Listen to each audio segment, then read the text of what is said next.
nakoki te koboma ye, nakoki te kofanda kimia, nakoki te nazanga maloba ye, nakoki te nakanga monoko. Bola mwanzambe eleki bomoninga, nakoki te koboma ye, awe pona bola muoyo osali ye, pona bola muoyo osali ye.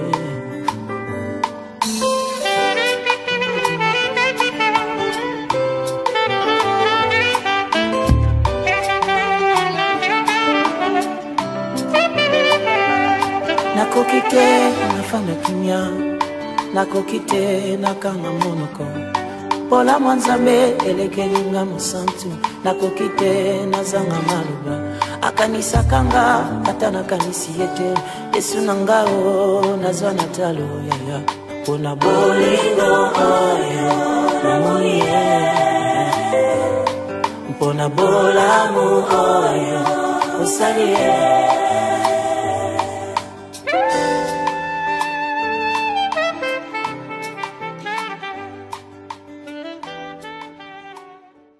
Bandeko to pamboli lisusu nzambe na mokola lelo to pesi nzambe merci pona nyonso oyo nzambe azali kosala na kati na bomoi na biso pe na kati na bomoi ya bandinga bandeko nyonso oyo bazali kolanda biso na mokola lelo.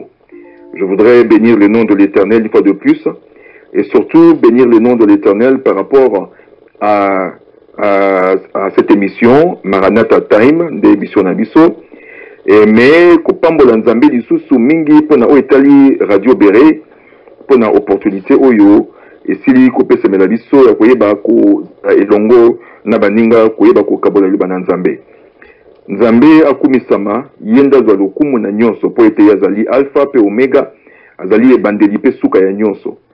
Soki nzambe te mbele biso toza na bomoi te, soki nzambe te mbele tokoki kosala eloko moko te. Talatina na ngonga oyo esenge na biso kokumisa ye, kosanzola ye, kopesa ye merci pona nyonso. Yango wana tokozongisa nyonso na maboko na ye ayeba kokamba biso na kombo na Yesu. Seigneur, nous voulons te bénir une fois de plus, nous te remercions pour l'opportunité que tu nous donnes de pouvoir être ensemble avec ton peuple. Naba o bazali pembe, naba o bazali musika. Seigneur, nous te remercions pour la vie de tout un chacun. Nous te remercions également pour l'opportunité que tu nous as donnée de pouvoir donner cette plateforme de Radio Béré pour pouvoir parler à ton peuple, Seigneur. Voilà pourquoi nous te bénissons et nous te rendons grâce. Nous te remercions et contrôle Nanyonso, que ton esprit, Seigneur, ouvre mind nabiso, makanisi nabiso, Seigneur. Prépare nos cœurs à recevoir de toi et que ce soir, que mutumoko azala azui solution na likambonaye, azui solution na lolenge sengelito iloko azai kozela, atili ko comprendre yango, nzambe kumisama, sanjolama na kombo na Yesu. Amen. Bandeko, topambali nzambe mingi po na ngonga oyo. Nous avons commencé aussi depuis un certain temps, nous étions en train de parler de l'apostasie dans l'église, dans le corps de Christ évidemment, dans l'église, et nous avons énuméré certains passages concernant justement makambo tozomona na mokili lelo oyo. Ezapi makambo oyo Yesu ye moko asasilaki koloba yango. Ensuite na simane yango to move on to koti na oyo passage moko important oyo ezali kotatisa biso to période moko important oyo kotatisa biso makambo ya attitude yango nde tozaki kolobela semaine passée. Et nous avions dit que l'attitude pouvait aussi ouvrir les portes, tout comme pouvait fermer également les portes de la bénédiction. Ezali normal parce que attitude na yo ekoki ko fungola to ko kanga ba porte ya lipamboli na yo. Ndetango mosusu tozaki pe kozwa exemple oyo lolenge par exemple une personne qui fait une bonne action à quelqu'un et que moto oyo azongi na sima alobi merci te okoza susu na courage wana te ya kosalele lisusu malamu mbala sima po okoloba na salela kiyo oyeta koloba ta merci te oza ta reconnaissant te yo wana okei pamba donc ozongi ata kozonga te ekoza susu na courage wana te osala susu ya malamu Mais évidemment, na bon Nzambe, on a toujours tenté, on a toujours malamu, pour Nzamba, tout ça, toujours bolamu, nabato. Mais, nabato mosusu, na libanda, na ba société mosusu, ba porte na yo eko kangama. Moto ya salisa ki yo lelo, l'obita o mosusu a bossa sur les sociétés, pour être, yo zanga ki koza la reconnaissant envers ye. Dans la attitude na biso e pa oyo, e fungola rato e kangaka ba porte. Moto oyo azongi pepe na lobi merci en tout cas na ndongo pambolinga ndongo salisi dibota na ngai osalisi mwana osalisi bandeko osalisi biso na boy ezaka esengo mingi tala tina bible lobi na biso il y a toujours de la joie du plaisir dans le donner que dans le recevoir parce que ko salisa c'est comme si nous donnons nous avons ko salisa chaque fois na eloko nyo surtout et tu verras également que tant on a dit ko salisa il y a toujours un sentiment de bien-être. Et c'est ça qui est formidable. Na tango oyo zali ko salisa bandeko, tango oyo zali ko sunga bandeko nyon surtout. Et voilà pourquoi tolobaki que ezali important ko comprendre que li pamboli na yo okoki ko fungola porte to koki ko kanga yango yo moko à partir ya attitude na yo. Attitude ezali loko moko important. Tolobaki attitude ezali ko kote ezali na centre ya nyonso oyo to ko sala na kati na vie. Nyonso to ko sala na kati na vie ezali likambo attitude. Obandi na kati na Bible oke na Genèse tina na Apocalypse okomona ke mingi ezali likambo ya attitude, il y a toujours cela. Et tokendaki kozwa exemple moko ya motuya, exemple tozoki ya motuya ezalaki exemple ya Judas oyo babengi Judas Iscariote ye na Pierre oyo babengi Simon oyo abengamaka Simon mais Yesu abatisaki ye Pierre. Elingi koloba totali bato mibale tomoni ke moko na bango pona attitude na ezaki malamu te ekangi ye ba porte eloko nini esalamaki Satan ekokota na kati na ye totelemaki mingi na mokanda ya Luc chapitre 22 je pense. Et dans Luc 22, totalaki verset 3, où il est important, totalaki le lengeni de Satan entra dans Judas. Mais totalaki dans chapitre 31, la canisi, le lengeni ni Pierre, Simon, Yesu alobi na Simon, abi Simon, Satan t'a cherché, Satan t'a réclamé. Mais moi j'ai prié pour toi.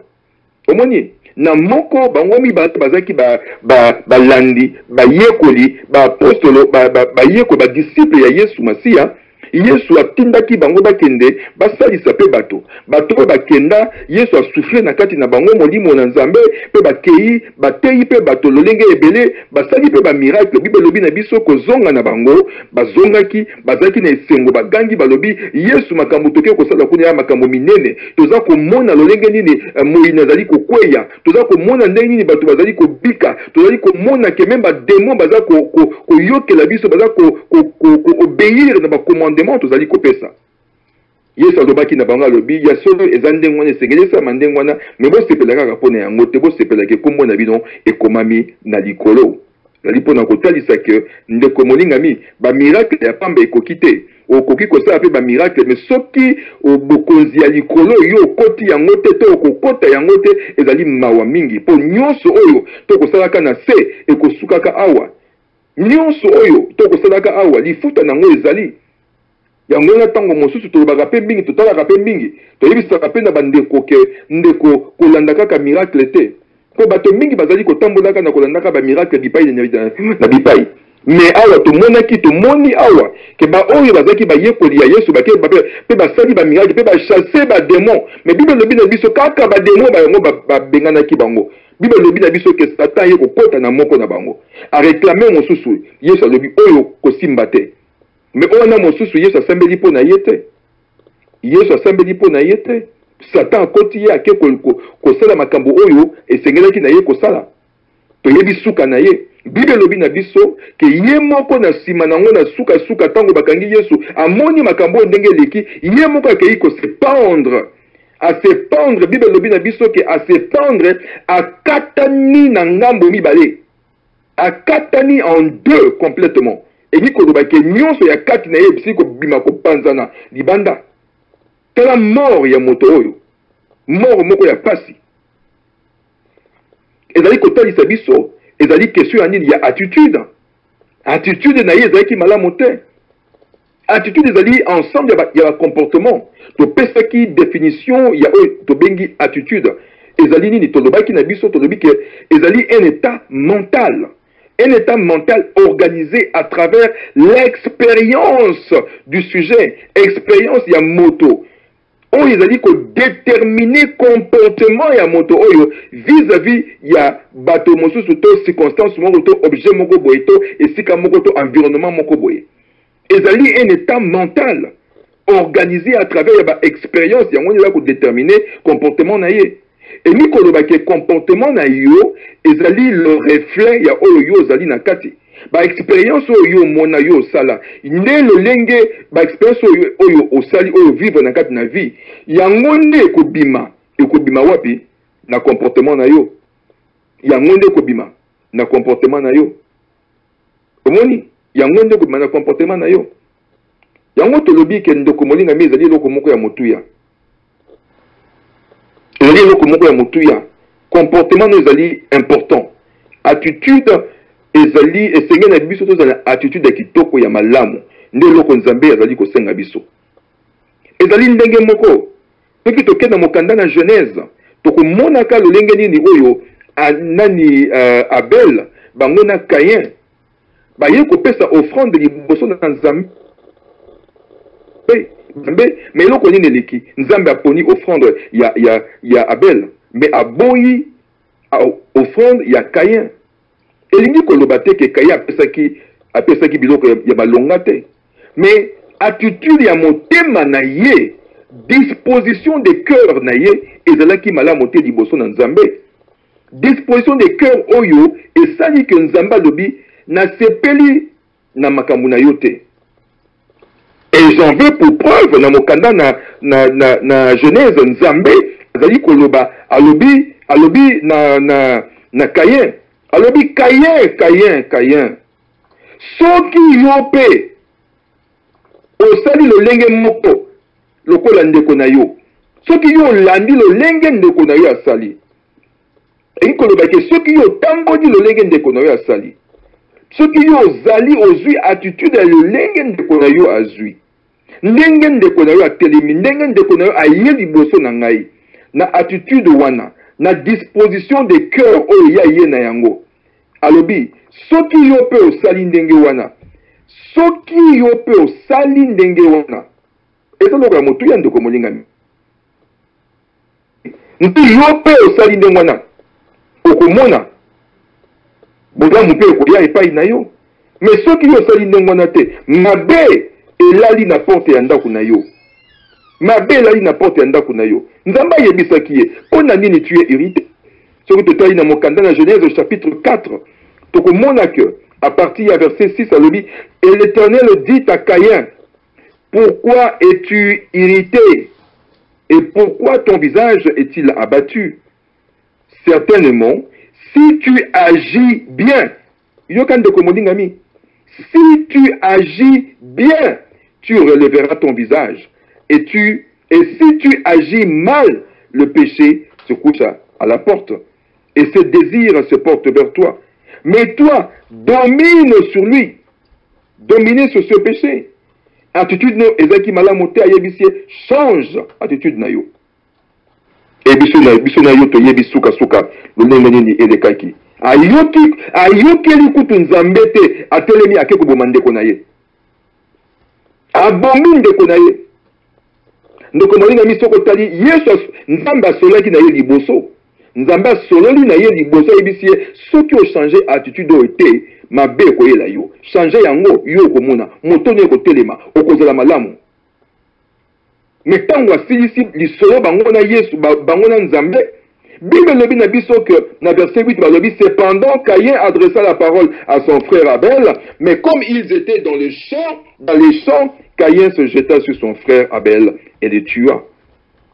Malgré oyo nzamba yebisiye akeko bomaye, elingi koloba que disposition ya motema na ye ezalaki malamu te. Or, Bible ezali koloba na biso que le cœur, notre cœur, c'est nakati ya motema que tout vient. C'est du cœur que tout vient. C'est la source de toutes les choses. Et la pensée makamba mabe tout cela ezako wute nakati na motema.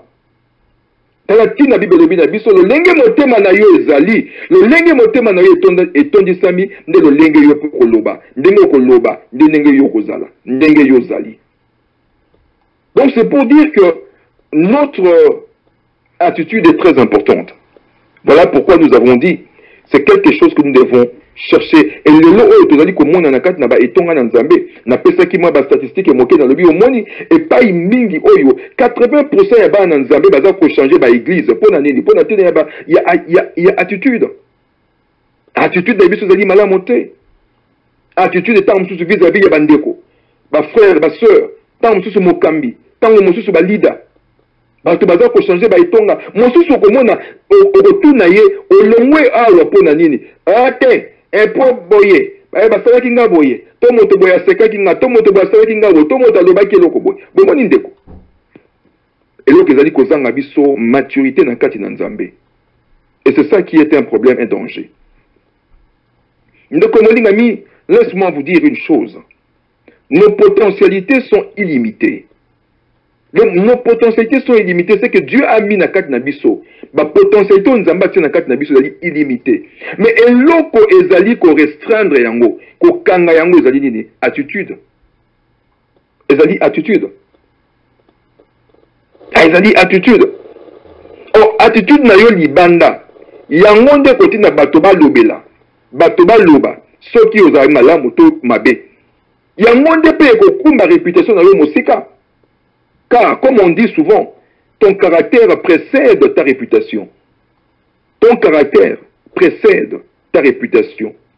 Caractère nayo, c'est ton caractère qui précède ta réputation. Donc, prends soin de ton caractère. Et Dieu prendra soin de ta réputation. Tout dépend de ton attitude. Ce qui est attitude des ali malamu, réputation peut être pas un bateau. Les ali malamu. Nalobaki la fois dernière na pesa ki likambo na obaki que attitude na yo ezali réponse ya environnement na yo. Et de la succès et de la échec ezako dépendre na réponse wana. Ton attitude est une réponse à ton environnement. Ton succès ou ton échec en dépend. Cela dépend de comment yo ezali kotambola. Comment tu fais tes choses. Comment ozo sala. Tout est là. Et tu le que la mauvaise attitude, c'est en fait une auto-prophétie. Pourquoi? Parce que ce qu'on dit que tu as une mauvaise attitude, ma bé kokoma. Si. Parce que ça prédit l'échec. Et ça qu'on prédit l'échec. Et ça qu'on kumba on nzela, il y a échec. Ainsi même à ta na kat na ba groupe, na assemblée to wabi. Moto oyo azali ko afficher mauvaise attitude, moto oyo azali ko afficher attitude moko ya mabe. Moto wana aza moyibi. C'est un voleur.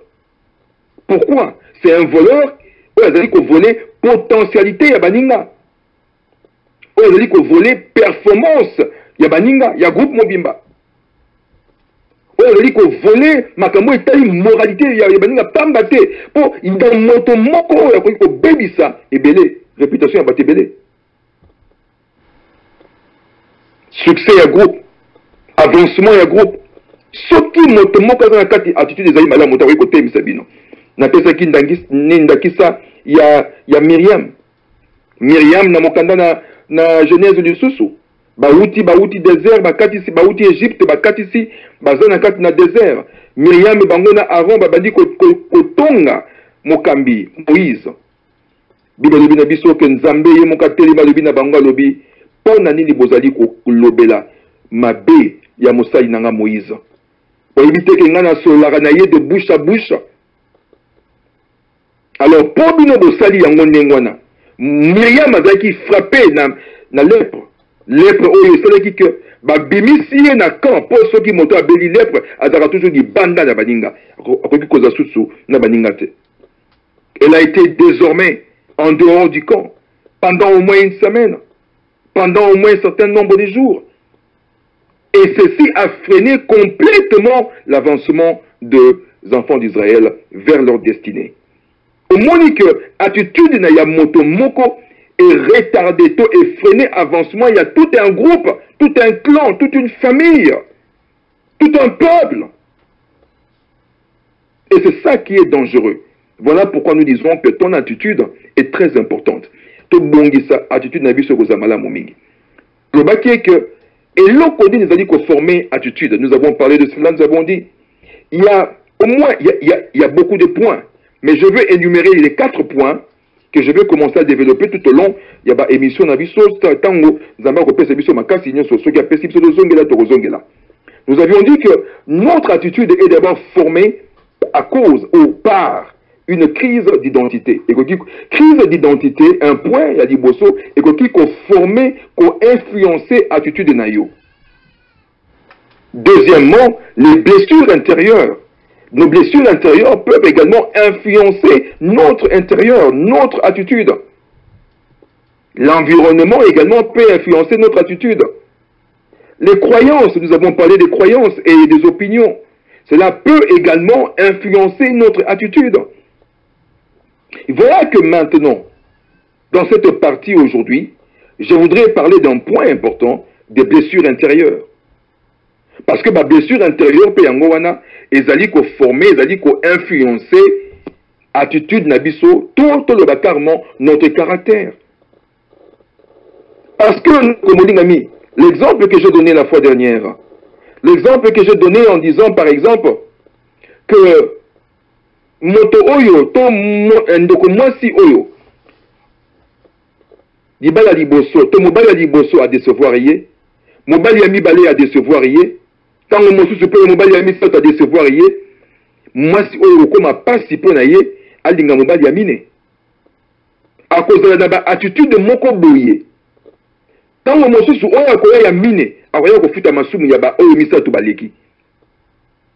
Tango mosusu oya ye ya mina zane malamu, mais à cause ya expérience oyo ndeko asili ko vivre akomi na bokeba keba akomi ko tala makambo na moi distance moya mi pesa mezali te pas ko banga ke suka bakozo kise lisusu omoni que na kawana attitude na est complètement échangé vis-à-vis à libala, vis-à-vis à relationship, n'est en anglais, relation, vis-à-vis à bateau.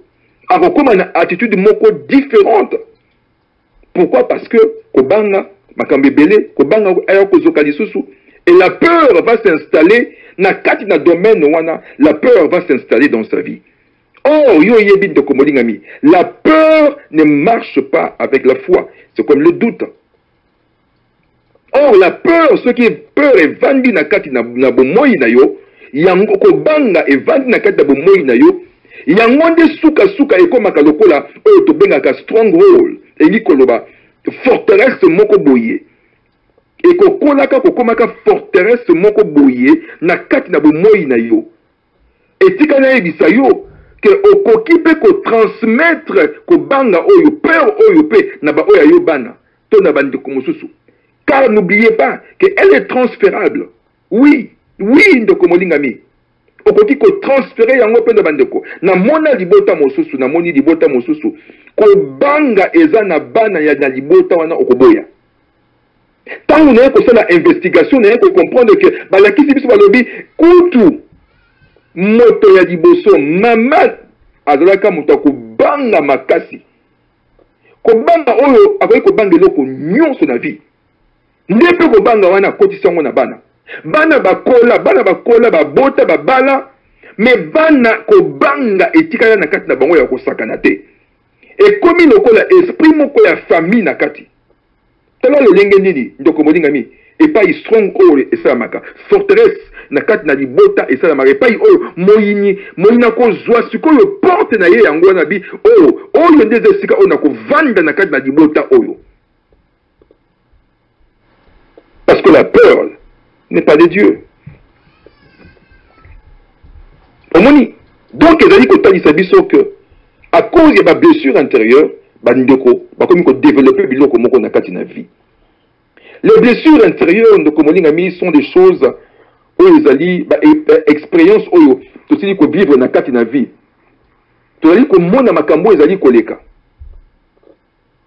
Les blessures du passé qui demeure encore douloureuse dans ta vie. Tant que aussi longtemps qu'elles n'ont pas obtenu une complète guérison, c'est très dangereux. Sur le plan physique, par exemple, une blessure profonde non traitée finira toujours par s'infecter. Ce qui n'est pas pota ou zoki pota, au traité en malamoté, au soigner en malamoté, et qu'on s'infecter un jour, microbe et cocota, puis il y a ma mounine, et comme il y a comme pota o ezaki moke mais comme infecté pour et traitement tendenge esengeli mais ndeko molinga mitika na yebisa yo ezali pe le lenge moko sur le plan intérieur, sur le plan spirituel. Sur le plan spirituel c'est pareil. Cette infection oyo esalami na kati ya moto oyo azoki soki batraitango malamu te ekomene bamakambo ndenge na ndenge ti même ekoki kokoze ye mort, la mort. Pour la tétanos, par exemple, ce qu'on dit dans la tétanos, et que soigner au malamoté, ou bien au koufa. Et infection, tu au koufa. Et effectivement, le même principe s'applique également pour les blessures d'ordre psychologique, moral, émotionnel, des blessures amoureuses, par exemple, affectives, ou même des blessures spirituelles. Ce sont justement ces blessures qui sont non traitées, qui ne sont pas traitées. Ce sont ces blessures-là justement qui finiront tôt ou tard par se dégrader et engendrer peut-être même deux fois de graves conséquences dans ta vie à moto. Et il y a un mot comme on a kende komolingami mbala mingi toko tambola kana vie comme on a bande komingi. Même si deux fois na surface kakaboye na kibomoto bo soko teli motobo au moins ni motazali ko seka tout ça mais on yebite au moins que tout semble normal que la personne est en bonne santé, il est au contrôle de tout alors qu'en réalité na katinaye il y a des blessures. Et ceux qui va blessure intérieure on est allé traiter makambo mosusu ko yoko masima. Or, ceux qui veulent traiter comme il se doit, et que banda ko panzana na kati na vie na bomoya de ko oyo, et que banda ko affecter pe ba domaine mosusu ya bomoyi na ye.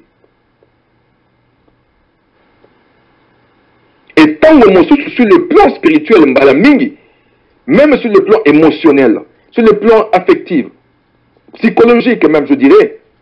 Et comme à Katang Moussinangonga Mosusu, le col la blessure intérieure oyo, et de la carte traité, tu as qui te dit na ngote le lenge et sengeli, au komona simaya mikolo, to simaya bambula, Mosusu coup de ça après 5 à 6 ans, au komona boum, et là komoko et beti na monamoto, et bimi na moko.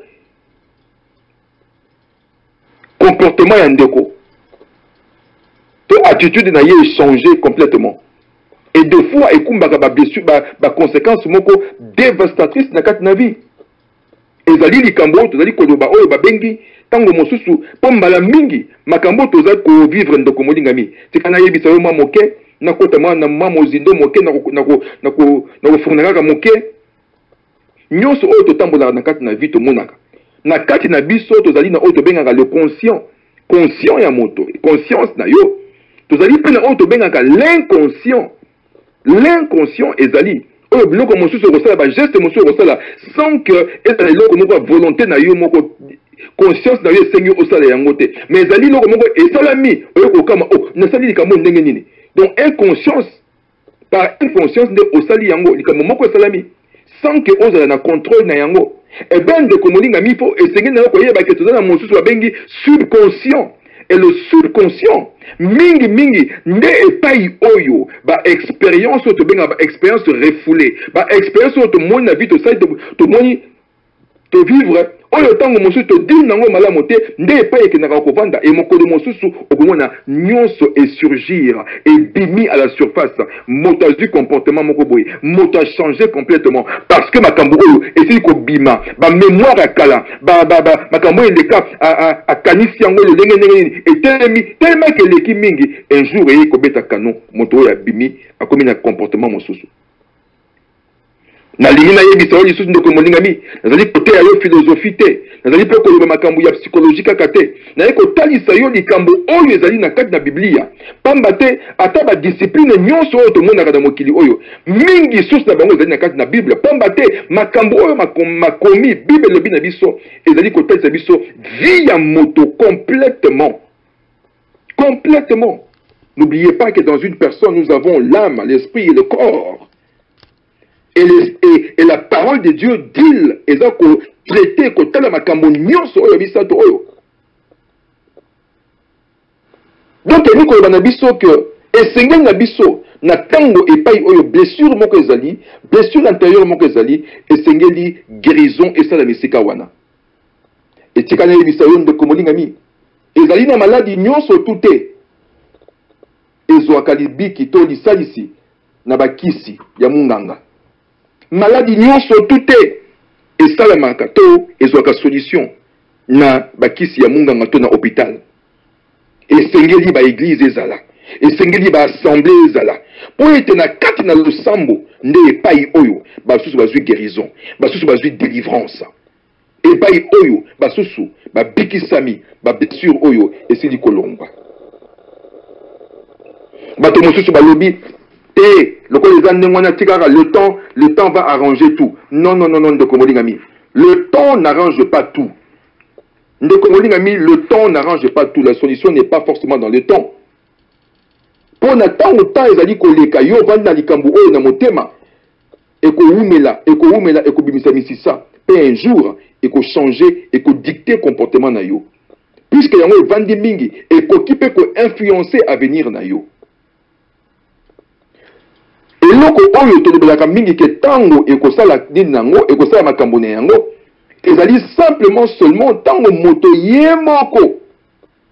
Le seul effet positif du temps ndeko molinga mitika na yebisa o lelo ezali ko s'opérer lorsqu'une personne décide de véritablement travailler sur elle-même, sur la personne elle-même. Tango moto andimi ke non il faut travailler sur ni caractère na faut travailler sur vie na ngai. Et c'est au fil du temps qu'elle verra finalement un changement et na vie na ye. Parce que tant de possibilité avant de changer vie na malembe. Mais ma tali ba blessure intérieure, le temps ne peut rien faire. Lorsqu'il s'agit de traiter des blessures intérieures de Komolingami, il n'y a pas 36 solutions. Il vous faudra tôt ou tard les affronter afin d'avancer vers la guérison. Afin d'avancer vers la guérison. Talatina, mbala mingi, et sengaga moto ya bongwami, il faut qu'on ait la cure d'âme. Pour la cure d'âme nde sikoyo, to bandi ko bimisa biloko nyonso oyo. Ba pota oyo ezalaka, makambo oyo eleka na vie. Yango nde bandi ko bima malembe. Tikino na ko sambela na losambo na ba prière nde ndeko oyo aye koza délivrance. Ezali loko ya motu ya ndeko molingami. Moto esenge na ye à vivre na bosembo pe na motema kimia. Pamba te nzambe akayaki biso po tozala lokola tozala bana na ye, tozali bana na ye, basali na ye. Mais nzambe pa lingaki tozala pe ami, tozala na relation moko makasi na ye. Talati na bengaki Abraham un ami. Nous avons été créés pour être en relation, en alliance avec Dieu lui-même. Par notre foi, évidemment. Et c'est ça qui est important parce que Dieu veut que tout notre être humain est vandi pe kitoko pe sepeli na ye. Réjouissez-vous dans le Seigneur. Réjouissez-vous dans le Seigneur chaque jour. Nzambe a s'occuper d'un épanouissement spirituel, physique, matériel, social. Il y a bon moyen d'abisso. Talatina pesi biso makomi. Mais ba obstacle et belé c'est-à-dire qu'on empêcher épanouissement spirituel nabiso, épanouissement physique nabiso, épanouissement matériel nabiso, épanouissement social. Pourquoi pas épanouissement financier également, financier également. ba obstacle ebele ezali ko empêcher yango. Et parmi justement ba obstacle wana ezali ba blessure intérieure. Ce sont les blessures intérieures. Na yiko tanga mokanda moko auteur wana kombo na ye José Mpongo. Alobi boye. Akomi alobi les blessures intérieures détruisent notre intérieur, notre vie spirituelle et notre vie sociale. Elles peuvent constituer un frein à la croissance spirituelle, humaine et sociale, car elles viennent souvent entraver notre imagination, notre volonté, notre sensibilité, notre intelligence.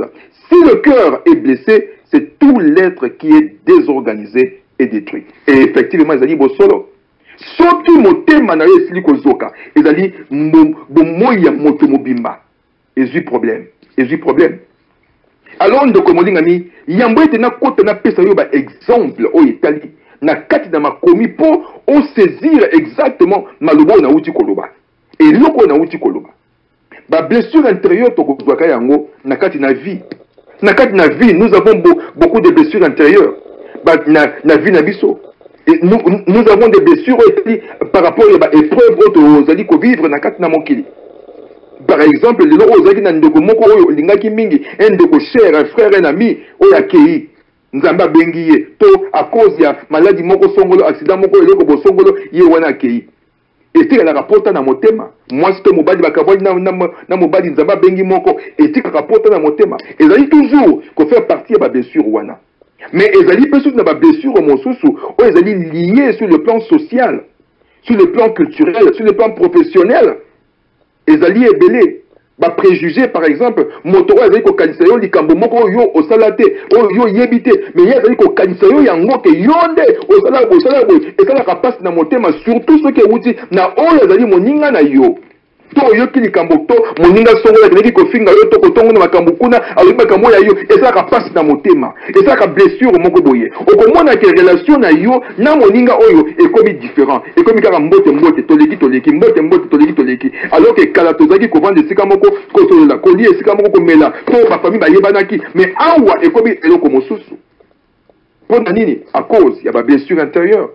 Ba injustice aux ali ko sala makana kati na mokili to osubir injustice moko boye likambo moko lekaki songolo bato tout ba accuser yo alors que yo zalaki na faute te yo zalaki na nini likambo wana ezaki ya yote moto bandaki mais yo yeko kota na kati na makambo kaka boye ezaki nango ya yote mais kombo na se retrouver to bo moi na se retrouver na likambo oyo et ça la pasi surtout soko yebi ke likambo yo o salate et parce que la kamotema ezokisaka motema okomona ke comportement na ope ko changer par rapport ya bato oyo batiaki yo misapi oyo ba droiteur balobi yo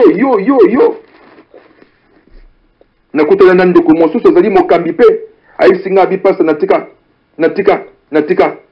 etonga ngabi pona ni abi pasi leki makambo na moni esalinga pasi mingi bato oyo batili ko bundisa ye ezali kaka basali na Nzambe.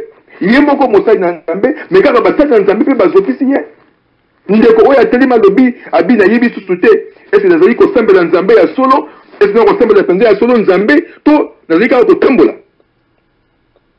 ezali ba blessure intérieure mingi ba blessure intérieure mso ezali lié na vie de couple na vie conjugale boni to monaka ba divorce et kozaka ba blessure intérieure makasi ba viol ba violence Nyeti oyo zali koleka na Kivu kuna basi bazali kozala violer bana bazali kozala violer mwana moke ya 12 ans azali violer mwana moke oyo otiki ye blessure na kati na motema mwana moke ya 6 ans mwana oyo otiki ye blessure na vie na ye mobimba akokanisaka likambo oyo vie na ye mobimba eloko oyo kotambolaka na kati na vie na ye physiquement azali blessé c'est vrai mais moralement intérieurement psychologiquement émotionnellement affectivement azali blessé détruit tala ba blessure intérieure mosusu ba violence ba infidélité na kati na mabala ba adultère na kati na mabala lelo oyo yango ndezali ko causer ba blessure intérieure oyo boni na kati na ba etonga na biso to tondisami na bato oyo basili ko zoka à cause ya adultère à cause ya infidélité okoyoka ke no mobali akende kobima na mwasi songolo mwasi akende kobima na mobali songolo oyoka mwasi amaki na moto songolo na kati na libala mobali azoki bana bakomi na problème libala ekufi nyonso wana ezali kopesa bablessure intérieure bainjure mosusu mingi na kati na libala mingi na kati na barelation likambo oyo ezali bainjure moko grave à répétition oyo nazali koyoka ntango mosusu okomona mwasi na mobali koswana mpenza eleki ya kosakana te tikino mobali aloba na mwasi bo batanga basi batanga mpe yo ozali mwasi mpenza me obalaki ye mpo na nini ntango yo obalaki ye omonaki te azalaki mwasi azalaki mobali eloko maloba wana esalaka mpasi na motema mwasi akovanda na yango na motema koloba ya solo mpenza nde makanisi azalaka nango mpo na ngai ndenge naza su mwasi te naza susu boye te ezali mpasi mingi to ozali kofinga mobali na kati na ndako koloba na mobali ntango nyonso tu yo mpenza oza mobali yo oza mobali mpenza ya solo yo mpe batanga mibali mpe batanga yo oza mobali mpenza omoni babiloko oyo esaka biso mpasi na motema surtout na oyo etali bamama yango toza kozongelaka mingi bamama maloba na bino ezalaka makasi mingi bamama bolimbisa naloba nanu boye nayebi te soki bozali koyoka bamaloba na bino ezalaka makasi mingi mobali akoloba liloba moko yo sokomi nango san okofinga mobali obandi kofinga ye linzaka ya likolo na se ti na suki ya moto me yo moto obalaki ye te yo moto obalaki ye me obandi kofinga ye boye okofinga na lolenge moko kutu okobomba te okotanga eloko na kombo na yango ti bana na kati na ndako basi bayeba na nzoto ya papa bana na kati na ndako bayebi nzoto ya papa eske ezali malamu ndeko molingami eloko wana etikaka pota na motema etikaka bablessure na motema ntango mosusu akolobela yo te ntango mosusu alobi te avandi akangi motema me na motema kuna epai azali ntango akendaka na mosala ntango akendaka soki wapi kozwa bana na kelasi to ntango akendaka kotika bana to azalaka na bakamaradi eloko oyo ezongaka na motema ezongaka ye na makanisi ntango nyonso tu bapota yango ezali kosalaki mabala mingi lelo oyo ezali kokufa à cause ya bablessure intérieure ndeko molingami teka nayebisa yo mabale ebele lelo oyo nakoki koloba 60% ya mabale ekufi lelo oyo ezali bablessure intérieure makambo eleki na kati ya motema mobala bomba mwasi ya bomba te ekomi nango amongo alobi nakoki lisusu te mbala oyo nabimisa mbala oyo ebeba kaka mbala oyo tosilana kaka mpo na maloba na biso maloba mabe alors que bible eza kolakisa biso ke moto oyo ayambi yesu masiya esengeli aza na langage moko doux il va dans un tempérament, il va dans la tempérance. Aza moto moko aza na tempérament moko malamu. Zala na tempérance, zala douce, zala na kimia. Malobo to ko pesa na bato zali malamu tendo ko molingami. Kofinga tango nyonso tuti na kata mabala ofingi mobali mama na ye ofingi mwasi mama na ye ofingi mwasi tata na ye ofingi na mokolo mosusu na kota na bana mosusu na koti bato bazali koswana oyo azali koloba na yabi yo ozalaki na Kinshasa nga moto nazwaki yo na yeki na yo awa na futela yo tiketi oyo ya awa famille na yo ezalaki pauvre na zwi oyo oye na mboka oyo olingo loba na ngai nini mwasi pa zongisi bongo yo ozalaki ndenge nini eyo ekei malobe bima wana na kambo na fongoli monoko na lobi nzambe na kamwa makambo naza koyoka eza ya solo bande kotala epai oyo ba blessure intérieure ezali na kati na biso mingi et particulièrement na kati na mabala surtout na poto awa surtout na poto mabala ezali kokufa ntango nyonso na poto eza eloko mosusu okokota na kati na etonga na nzambe okotala soki bazalaki soki 300 personnes okomona ata 100 personnes bakabwana okomona katikati église kabwana okomona katikati 100 bakabwana 50 bazali oyo babengi ba famille reconstituée yebisanga indoko molingami ezali pasi mingi nyonso ne kozaka ba blessure intérieure mokokoli mosusu na yoki lisolo mosusu oyo eutaki koleka kala mingi te na bamboka kaka awa ndeko oyo abetaka mwasi ntango nyonso tu kobetaka mwasi kobanda butu moi mwasi akoma kobanga akoma kovivre na ndako na kobanga ndeko oyo akoma kotala meme poignet ayeba position ya poignet ya ndako ayeba position na yango soki akoti akomi na ndako amoni poignée ezalaki ya kokitama moke akomprendre ke mwasi abimaki akobanda kofinga te kobeta obimaki okendaki wapi abi nabimaki te ezalaki kaka nangaki nabwaka nde nini baggage nini poubelle te okendaki wapi banda kobeta mwana mwasi oyo akanga mokolo mosusu akoki lisusu te akoka lisusu te ye wana azwa biloko akenda elelo oyo tozali koloba moto na ye ekoma traumatisé akomi kovanda na bato babengi bafame battu ndeko na ngai nyonso wana nini a cause ya bablessure intérieure e ndeko oyo azali na problème abi nakoki kolinga su te na kati na vie na ngai abi atako mobala ngwa ye ndenge nini en tout cas nzambe nde asala soki nzambe te eloko moko te il faut nde nzambe asala tala attitude ya moto oyo échanger attitude ya ndeko oyo échanger pona nini bablessure intérieure ndeko moninga mi ezali makambo ebele ezali koleka na kati na vie na kati na bafamille mpe ezali ndenge moko bablessure ezali ebele blessure due na makambo ndenge na ndenge avortement esalaki na kati na famille moni to bana oyo balobaka mbala mingi na kote na famille mosusu mama aza koloba na mwana daye kutu yo kutu tolingaki yo te tolingaki te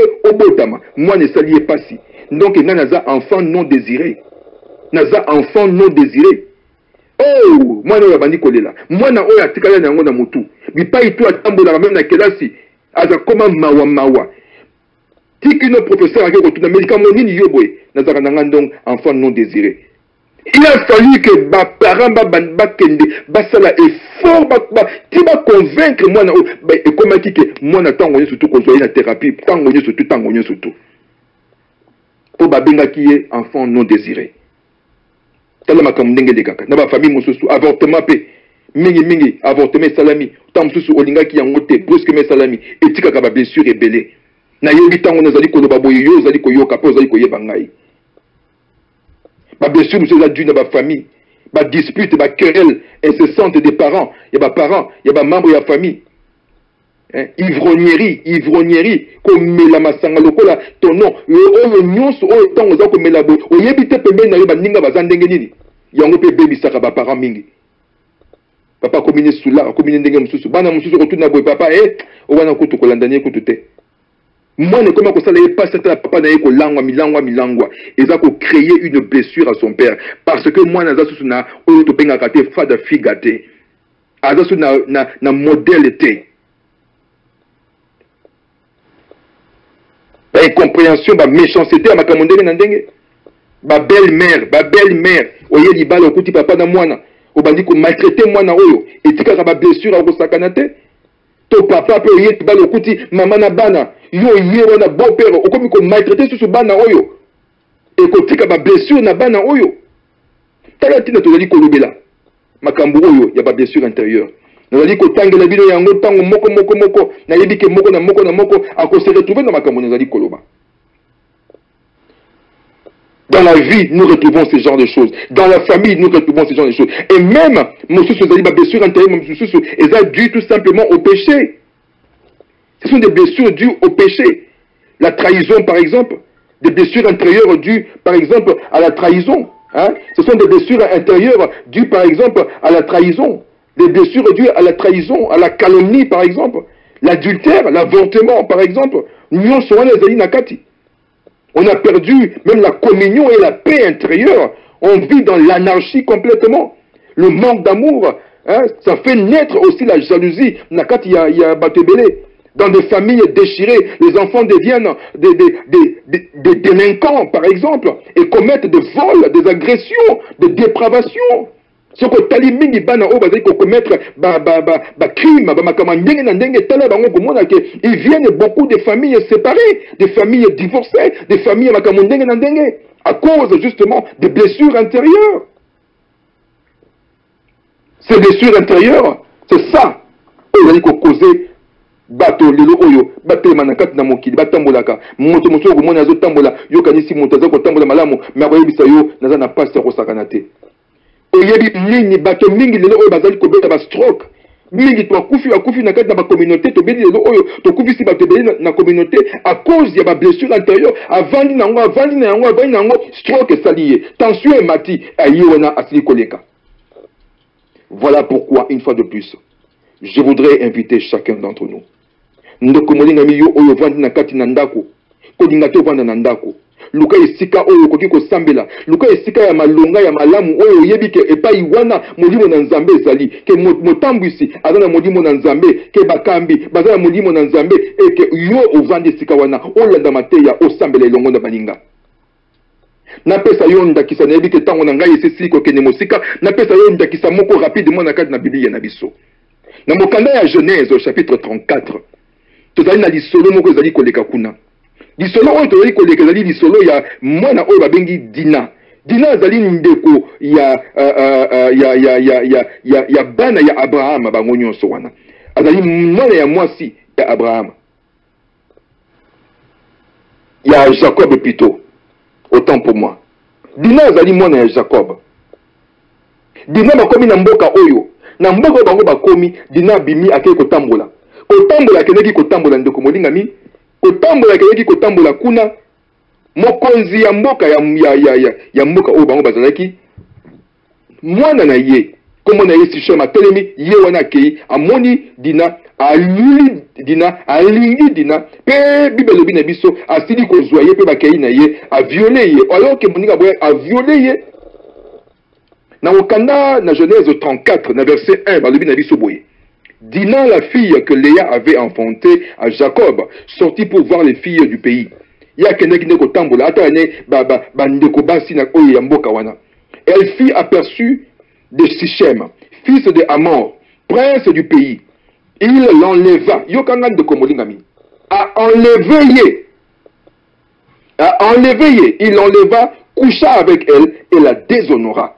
A déshonoré ndeko oyo. A enlevé. A déshonoré ye. Ndeko ya zongi pa na bango yaki mawa mingi. Mawa na kata motema. Tango makambo oyo eyokani epai ya Jacob ayoki pasi. Mais tango makambo oyo eyokani na bandeko ya Dina, bandeko na ye ya mibali. Bandeko mibali batomboki na modelo ya kosakana te. Bibele lobi na biso ke moto oyo roi ya mboka oyo na mwana na ye baye kosenga loboko ya Dina. Ba bala ye bazwa ba pesa makambo nyonso tu ba pesa bazwa ke eloko moko soko tangi na passage ono ko mona eke esika moko te bango basengi bolimbisi. Ils n'ont même pas demandé pardon. Ba yeka boye to yeka ko bala ye. Donc on dirait que tazaka eloko ya pamba musuni moko boye to yeko somba to yeko zwa tale pa ipasi ezali. Esenga ka etango mosusu na kamande ngwana ko yali boso ko senga bolimbisi pona oyo mwana asali ya mabe. Me baye babala ye bazui po bakeli na ye bakena ye. E yoka condition oyo bandeko ezali loko ya motuya. Bana bazalaki na kati batomboki baleki ya bandeko ya Dina, bandeko ya mibali, bango nyonso to balobi jamais. Mota ko bala ye ezali oyo azali pe lokola biso esengeli pe ba circoncire. Pour mbiso to ko pesa mwana biso kaka pamba boyete. Idée ye ko bima lolinge wana. Ke ba circoncire bango, ke moto nyonso tu. Eloko pe mokonzi mboka na pandima ke lobi akosala. Mwana Sichem, yena bandeko mosusu na basoda na bato osusu ya mboka wana. Babandi ko se ba circoncire bango. Ba circoncire bango moko na moko. Na éviter ndeni balobaka ngo na lingala ndeko molinga mibolimbisa ngapi mais en tout cas ba circoncire bana oyo tango bazongi bavandi Bible lobi na biso na Genèse 34 toujours na verset 25 ndeko molinga lobi le troisième jour pendant qu'ils étaient souffrants les deux fils de Jacob Siméon et Lévi frères de Dina prirent chacun leur épée tombèrent sur la ville qui se croyaient en sécurité et tuèrent tous les mâles. Yokan de Kobominami et tuèrent tous les mâles, c'est-à-dire que tous les hommes, ils passèrent au fil de l'épée à mort. Et Sichem, Kolomboka, son fils, ils enlevèrent Dina de la maison de Sichem et sortirent. Bori batonyo soto. Pour la ligne bakendaki ko sala yango. Ndeko moninga mi ezali eloko moko. Ça a été une blessure intérieure. Ils ont été blessés dans leur amour propre parce que leur sœur a été déshonorée. Parce que leur sœur a été déshonorée. Ils ont été blessés dans leur amour propre parce que leur sœur a été déshonorée. Et à cause de cette blessure intérieure, il faut circoncire et une stratégie.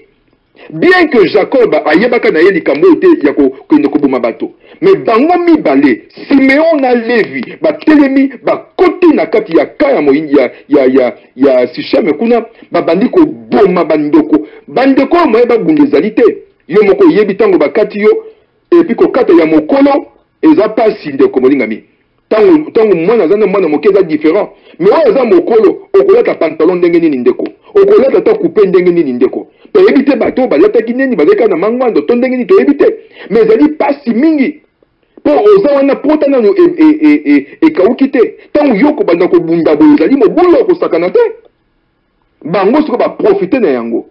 À cause de cette blessure intérieure, ils ont été blessés dans leur amour propre. Ils ont dit qu'on a déshonoré notre famille, on a déshonoré notre sœur, nous devons nous venger. Ils ont été blessés dans leur intérieur. Et voilà plutôt pourquoi tout ça pourquoi? Parce qu'il y a eu cette blessure intérieure. Ils ont été blessés dans leur amour propre. Et ceux qui sont blessés, ndenge yango esalami boni oyo esalami pe na kati ya bomoi na biso pe mingi esalamaka ndenge wana. Mais nakende na mwa lombango nayebi ke ntango na ngai esika okoma nakende mwa lombango tala ndeko molingami nazwa exemple ya mibale. Exemple ya mibale ezali Absalom yo yebi ye azali frère azali mwana ya David. Mwana ya David Absalom abotami na mama mosusu. Mais leki na ye a telema akenda lisusu akenda kosunga nani demi frère na ye tanga kei kosunga demi frère na ye amokuna banda kolinga leki na ye moko leki aboyi forcer ye leki kuta lobi na ye lobi kosala eloko yote ezali mabe eloko kosala yango to ko violer ngai te ko forcer ngai te soki olingi ngai olingo balanga soko lingi ngai kende pa ya papa yebisa na papa akopesa yo ngai to okobala ngai ndenge sengeli ndenge sala makana mboka. Mais mwana oyo comme ezalaki na makanisie mabe ya moine bon le désir que Amon azalaki nango c'était un désir diabolique, un désir satanique. Nde siko ya kei a forcer ndeko oyo a violer mwana oyo tant a violer ndeko molingami bi a bengani par le binaye a bengi bagal balobi sortez-moi cette fille cette femme a bénissé di banda akei mwana oyo bani kolela ti akene ko kuma e pa ndeko na ye yaya na ye Absalom ayoki makambo oyo Absalom avandi atuni aibisiye banda kimia lelo kote banda kimia. Mais Absalom na kata motema azaki blessé parce que sa sœur a été déshonorée. Et de quelle manière? Et par qui? Par son propre demi-frère. Absalom a tellement lobi jamais. Ndeko moni na mitala likambo oyo. Bible lobi na biso boye. Na 2 Samuel 13. Na 2 Samuel 13 verset 11. Comme elle le lui présentait à manger, il la saisit et lui dit, viens coucher avec moi, ma soeur. Elle lui répondit, non, mon frère, ne me déshonore pas, car on n'agit point ainsi en Israël. Ne commets pas cette infamie. Où irai-je, moi, avec ma honte? Et toi, tu seras comme l'un des infâmes en Israël. Maintenant, je te prie, parle au roi, et il ne s'opposera pas à ce que je sois à toi. Alors, c'est clairement, mais il ne voulut pas l'écouter, il lui fit violence, la déshonora et coucha avec elle. Omoni di kambonde komoni ngami. Pasi ekoti na kati na famille oyo. Absalom aye koyoka yango. Bible lobi na biso na 2 Samuel 13 verset 20. Verset 20. Absalom,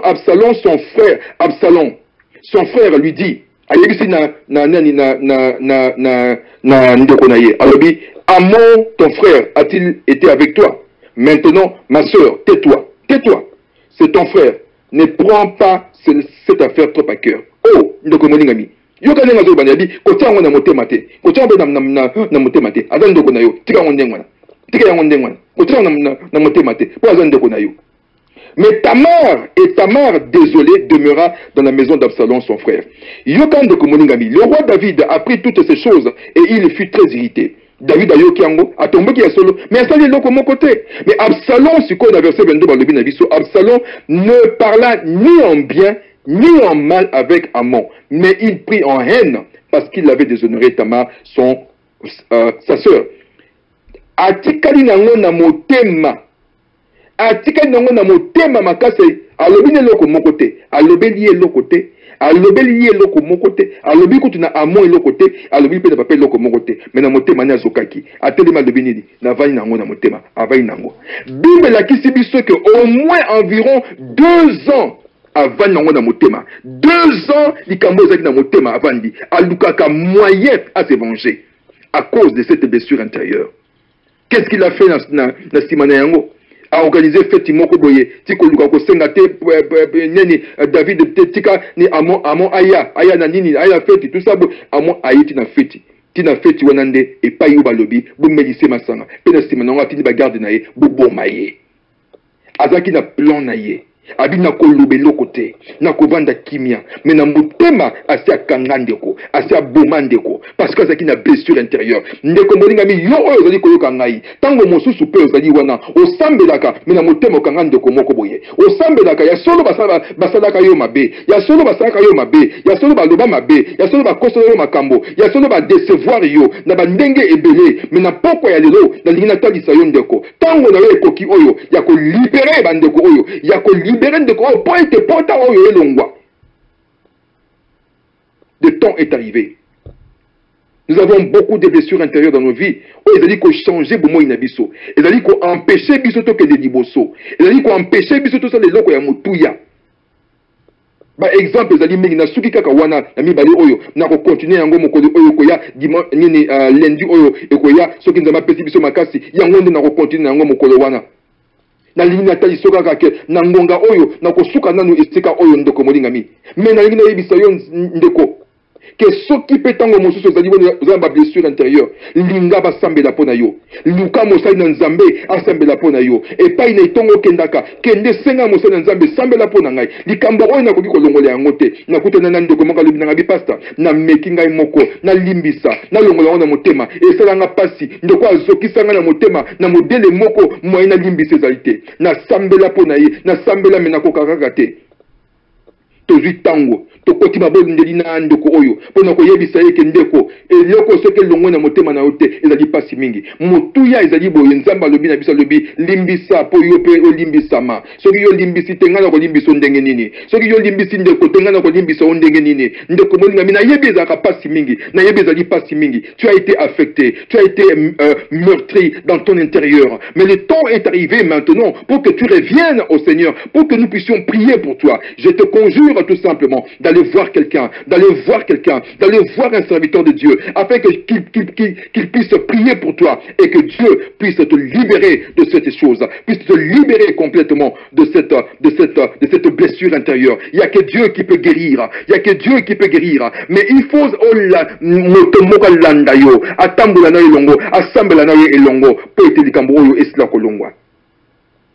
oh, ndeko molingami. Oh là là là là là là là là.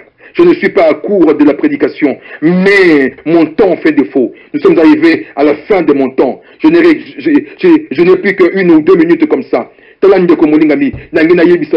temps où ils temps où ils na yo ndeko ko ba ko zonga lisusu ko lukete bato ba sambela pona yo bato ya nzambe bato yo yibike molimo na nzambe zali wana akosambela pona pote eloko oyo elongwa na koyeba ko continuer boye soki nzambe pesi biso makasi pepe manabo moyi mokolo mosusu lendi oyo koya ndeko na kosengo za nange longo to koyeba ko sambela lisusu pe to ko kende lisusu na ba exemple mosusu oyo ezali awa koyo na bikamwa na kombo Yesu Masia na ndeko nyonso oyo asili koyoka biso na poko ya lelo nzambe natiki bango na maboko na yo natiki moko na maboko na yo o kolo na bikamwa papa yo yebi motema ya moko na moko po yo talaka na kati ya motema oyebi motema ya moko na moko oyebi bapasi oyo tozali na yango na mitema oyebi ndeko songo ya na pasi na motema neyebi ndeko kingana za na pasi na motema bapasi oyo tango mosusu déception moko amoureuse tango mosusu déception moko émotionnelle ya na kati na famille tango mosusu déception na kati na baninga na bandeko na ye ndeko papa oyo azali ko souffrir lelo oyo komona pasi papa na sambeli po na ndeko oyo na sambeli po na bandeko oyo ndeko papa tanda loboko na yo sur moko na moko okolo na bikamwa tika ete papa molimo na ye kita na moko epai moko na moko azali papa a sentir la présence na yo oyo yo meyo simbi ye papa oyo yo meyo azali koloba pe kotala na kati na ye kosolola na ye papa pe kopesa ye kimia nzambe na kombo Yesu Masia kimia evanda na kati na mabota ya moko na moko kimia na kati na mitema ya bandeko motema moko na moko ezwa kimia na poko ya lelo ke molimo na nzambe etema lisusu eleka na bomoi na yo cicatriser bapota oyo cicatriser makambo nyonso oyo au nom puissant de Jésus que l'esprit de Dieu oyo ezanga barrière oyo ezanga frontière etambola na kati eleka na kati na ba vie ya moko na moko dans le nom puissant de Jésus kolo na bikama kumisama nyetolama na yo sanjolama yo oyo bongi na nkembo na pesi yo merci pour etozali nzambe malamu na kombo Yesu Masia na sambeli bope na sukisi boye au nom de Jésus amen.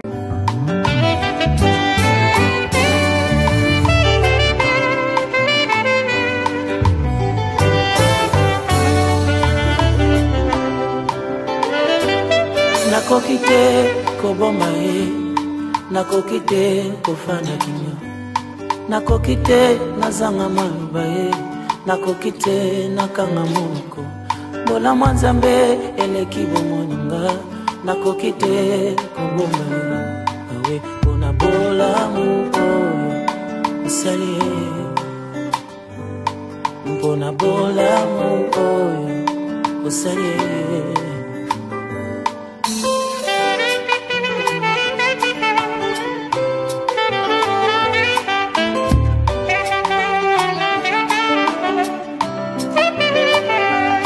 nakokite nafana kimia nakokite nakanga monoko pola mwanzambe elekelinga musantu nakokite nazanga maluba akanisa kanga ata nakanisi yete Yesu nangao nazwa natalo yaya pona bolingo oyo namuye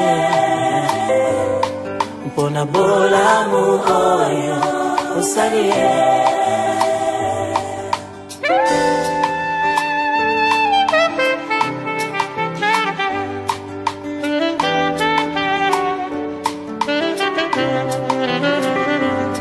basujet nyonso eza nango valable soko lingi osanjola nzambe basusu